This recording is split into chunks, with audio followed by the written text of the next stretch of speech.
Ao enfrentar, amados, os nossos conflitos e nossos problemas, a gente precisa lembrar de uma coisa. Resolver primeiro aqui, ó, dentro do nosso interior. Por que resolver primeiro os nossos conflitos interiores? Porque se nós não resolvemos os nossos medos, olha a palavra que sempre Deus libera antes de uma grande guerra: não temais, não vos assusteis. Por quê? Porque Deus sabe o que está aqui dentro. Qual é o nosso problema?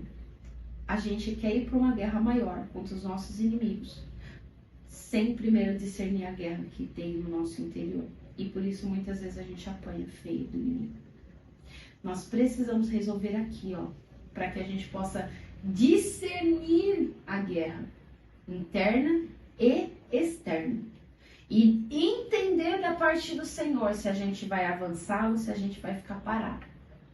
Deus primeiro fala para Josafá: olha, vocês vão avançar. E quando vocês chegarem lá no vale, de frente no deserto, nessa hora vocês vão tomar posição e vocês vão ficar firmes, parados.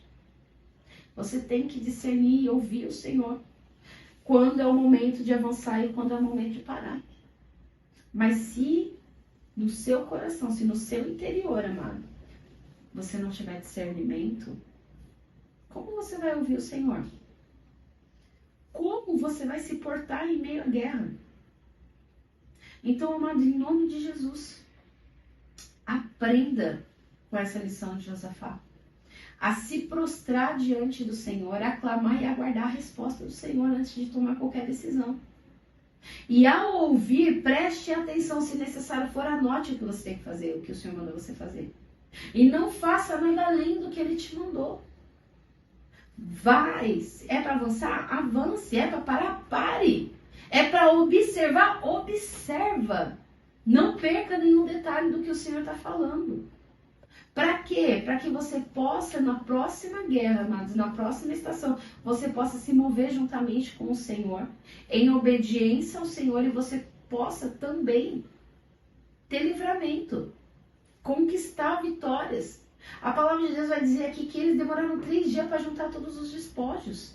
De tamanho era o livramento do Senhor.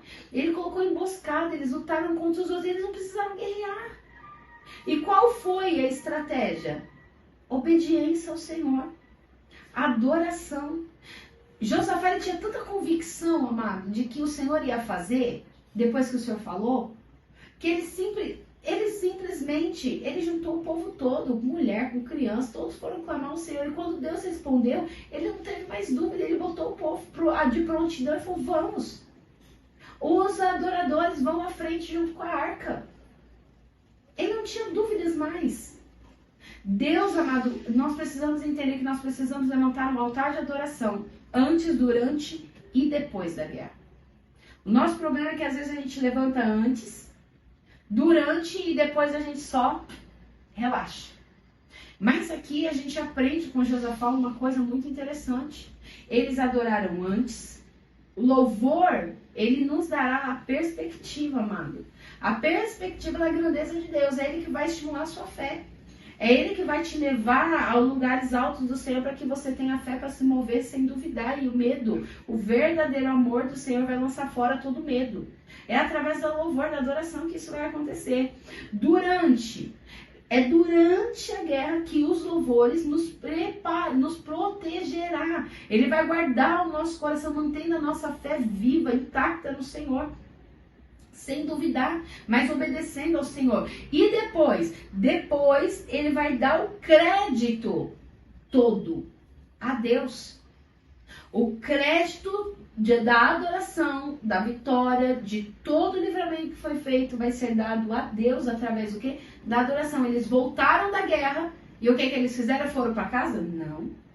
Foram adorar. Eles foram adorar no templo. Foram lá dedicar ao Senhor. Foram sacrificar ao Senhor. A nossa resposta ou a nossa reação, amado, aos comandos de Deus revela a nossa fé. Qual é a resposta que você tem dado ao Senhor? Quando Ele te dá comandos, quando Ele te dirige, quando Ele te conduz, quando Ele fala com você, qual é a resposta que você tem dado ao Senhor? Essa é a questão. Muitos de nós nem temos ouvido a resposta ou nem temos aguardado a resposta. E isso tem frustrado a muitos de nós de agirmos diante do Senhor. Porque quando a gente age sem aguardar a resposta do Senhor, nós corremos o risco de entrar no caminho da desobediência. Nós precisamos desenvolver uma cultura de obediência no Senhor. Uma cultura de disciplina no Senhor. Para ouvir os comandos dele e atuar somente debaixo desses comandos.